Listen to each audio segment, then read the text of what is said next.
Hi there, welcome to the Hesitant Homesteader. We are out in the garden taking a look at what we have out here. We've had our challenges, that's for sure, but we've also had some really great benefits to having a garden as well. So it's kind of fun to share with family and friends because we're obviously going to have a lot of tomatoes here and we're not going to be able to eat them all. We're going to do some things like dehydration, which we've already been doing with some fruit, so we're going to do that with the vegetables as well. And then we're giving a lot of the stuff to the chickens, actually, that goes bad.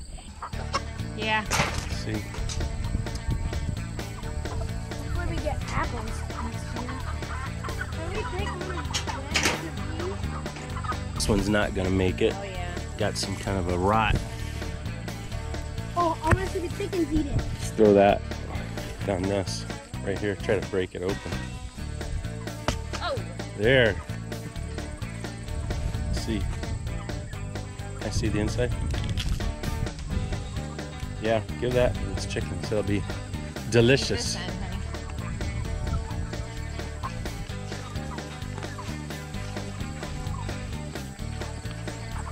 honey. Ooh, see if they like those. They've never had watermelon. They're gonna love it. The seeds and everything. Go ahead. There's another one. Jeez.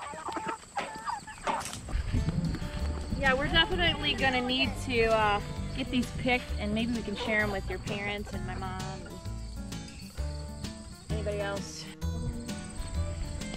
Yellow one, yeah. Just not the green ones, obviously. Here, Harrison, you have that bowl. Don't even pick the yellow one. No, yeah, you can pick the yellow ones, and if they have to still ripen a little bit after that, good. That's fine. Maybe we'll find some tomato ones. Oh yeah. The chicken. Wait, Mom, hold that out. I want to try that. Oh, you don't move that.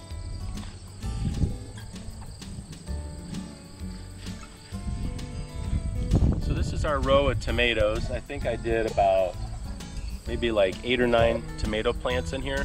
And this was all an heirloom, a beefsteak tomato, or not, it wasn't beefsteak, it was like a beefsteak, Brandywine. And really vigorous, and things started out well. I started them inside and they were very healthy when I put them out here. And unfortunately, you know, just as things happened, I never got cages around them. I was kind of, I think, being frugal, and I saw the prices of tomato cages, and I thought, man, I don't want to spend like $80 on tomato cages for this first time garden. And so then I came up with an idea to use these tomato stakes and some twine, and I had to kind of get it set up out here, and I just never got to it.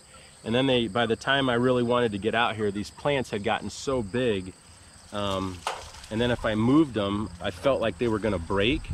And so I feel horrible because I really feel like this is just a result of me, kind of a garden failure, that there's a ton of tomatoes that were on the ground, and I think because they didn't get trimmed properly and they didn't get staked up and they didn't get the ventilation they needed and the air movement, and then being on the ground, they're easier victims to fall prey to the little bugs that went through here.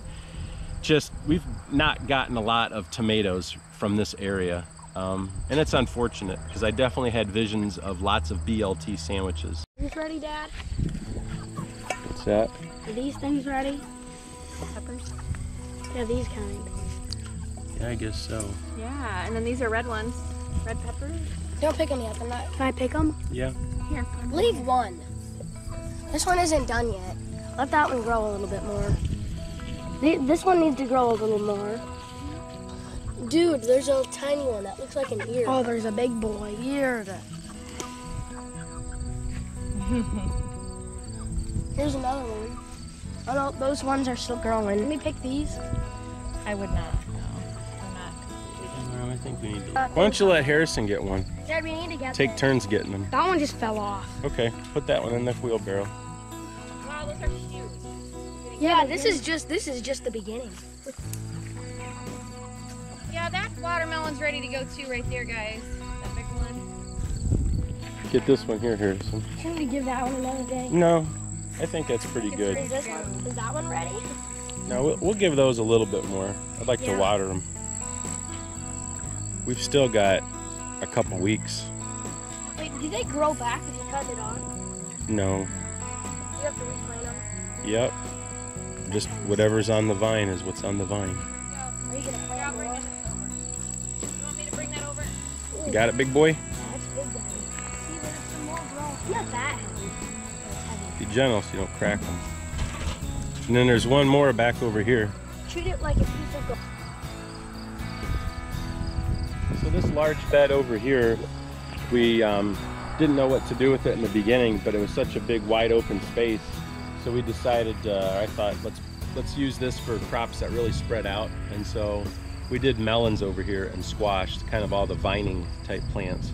And so, you know, it was kind of a mixed bag. I was real happy, like the watermelons. I definitely, we planted several clusters of them in here. And one of the things I learned, I should have thinned them. I was so worried that they were not going to make it, and I wanted an abundance of watermelons that in the mounds that I planted them in, they, like all of them came up, and so I should have thinned those. I think that might have resulted in a better harvest. But then I also kind of experimented with this huge vine that's back here. It's like a jumbo squash, and you can just see, I thought it would be kind of fun. Like, here's one of them, and this is real typical. And they said these can get up to 70 pounds. I mean, this one's maybe 20 pounds. But this really isn't going to be for eating. I experimented with this because I thought these are going to be good in the root cellar, and we can store them over winter, and then I could chunk these up or split them down lengthwise and let the chickens have these, our laying hens, in the wintertime. But overall, I don't know if I would do them again because, I mean, it took over this whole area. Probably 3/4 of this big bed got taken over by this vine. It was a beautiful vine, but man, it was like a jungle. The other thing that was really a challenge in here, and you know, we did this with the no dig, no till, and I brought in a lot of compost, and I don't know if it was in the compost that we got or what happened, but we got this horrible plant in here. Just as an example, I'm gonna tear this up. It's called bindweed, and I'm just gonna show you here. This is part of it, and it's right in here, and this is what it does. It's actually a vine, and it grows on other vines. I mean, look at this. And it's all intertwined in here around it. And they call it bindweed because it binds everything up, and it just grows so aggressively. We went through here at least 3 times during this growing season and just took out wheelbarrows of this stuff, and it's super aggressive. And it's gotten in our raspberry bushes. It got intertwined with the tomatoes. So that's something in retrospect, I would have come out here on a much more regular basis. And that's something I learned as a gardener, I guess, growing for next year, is that you have to get out earlier in the mornings. It was really a hot, dry summer. And we just didn't sometimes feel motivated when you're trying to do your work because we both have other jobs. It's hard to get out and do all that, but keeping the weeds pulled and staying on top of this would have been better, because I think it choked out some of our plants. I think we lost our cantaloupe. And that was probably the thing I was looking forward to more than anything out here, because it was a true cantaloupe that I got from the seed catalog. And here's one of them. And they never got any bigger than this. And I think it's because, my theory is just because I didn't thin the watermelon plants and I didn't thin out these jumbo squash, and they all kind of encroached on it, and I think it just sucked up the nutrients. And then plus with that bindweed getting in here, I just don't think these little melons had a chance. I had a couple of them that actually got, I don't know, about the size of a large softball. But then these little tiny black beetles started to eat them from the bottom, and they were rotten from the underside when I turned them over. And so they smelled good, so I was really disappointed, but gave those to the chickens as well. Chickens are making out pretty good. Yeah, chickens are making out good. But, you know, it's a learning curve. I'm grateful that we got some really nice watermelons out of it, and we got some of these big jumbo squash, and I was able to use this area and be productive with it. So there's always next year.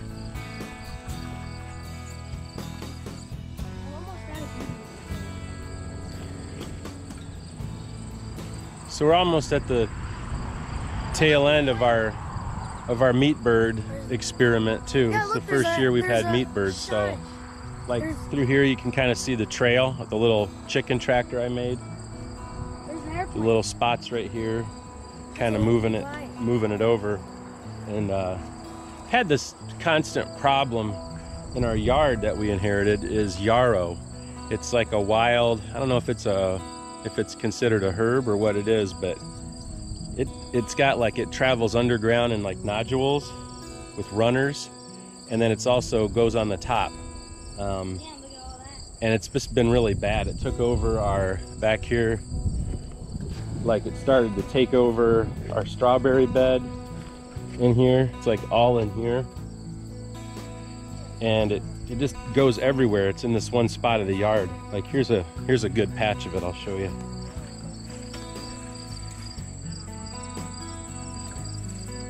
It's almost kind of fern-like, and that's what it looks like when it stays low to the ground. But then if you let it get tall and you don't mow it, it'll get white flowers and little seed heads. And some people like it, and I think some places people have even like made a whole yard out of it. But to me, it's invasive and it takes over, and I don't want it.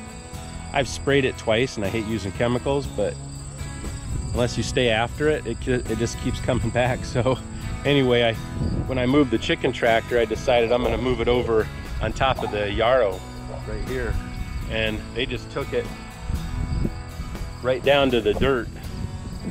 I move it every 24 hours. It didn't take them long. The yarrow is kind of a tender plant. It's not very durable, but man, they went in here and I hope it's okay. They gobbled it all up, scratched it up. So I thought I'll let the chickens do some, use their destructive powers for the good of the garden. And we'll keep moving them around. I've got them over here right now. I put them in between. I put them in between the garden beds. This is our asparagus growing, and then a tomato bed over here, and it fits right in between. This is like about 5 feet wide and 12 feet long, and it's worked out really well. But I'm definitely getting tired of moving them every day and doing everything. So we've been having a tough time finding somebody to process them. This year's been kind of crazy with the pandemic. I think so many people bought chickens, and they're doing like you know, meat birds for the first time. And so all of the places that process the meat birds have really been booked up. And even though we called them probably like a month and a half ago, the date we've got is still like about 4 weeks from now. And these birds they really need to get going. So we're reaching out on Facebook, and if we have to, you know, plan C is going to be, we're going to process them ourselves. I think I found somebody that's going to let us borrow their equipment, because it's kind of a lot if you're just getting started with you have to have the burners to get the water to scald them, and then to seal the bags, and then the chicken plucker, or you can skin them, but I think we didn't want to do all that. Can we still eat this? It has like a bun. I would still eat that, yeah. Yeah, there's just threw it in the chicken, so I got it out.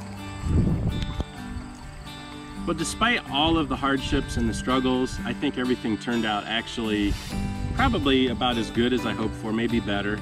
You know, it's nice, we still did get, even though we didn't do things perfect, I guess that's what I learned. You don't have to always be, you know, perfect, and everything's not going to go textbook.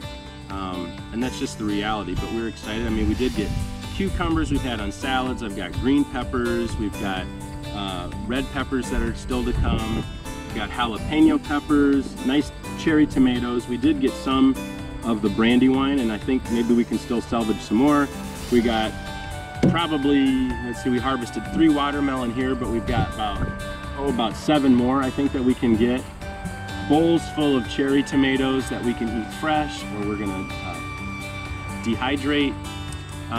Lots of jumbo squash for the chickens to try this winter. Lots of yellow summer squash to eat. So it was Yeah, good. it just feels really awesome to create your own thing. I mean, obviously you just put a seed in the ground and God does the rest, but it is really exciting to see what you have put in the ground come to fruition. We can eat our own watermelon, that's so exciting, Yeah. and share it with some family and friends. Yeah. So thanks for going on our little tour here at the end of the garden season.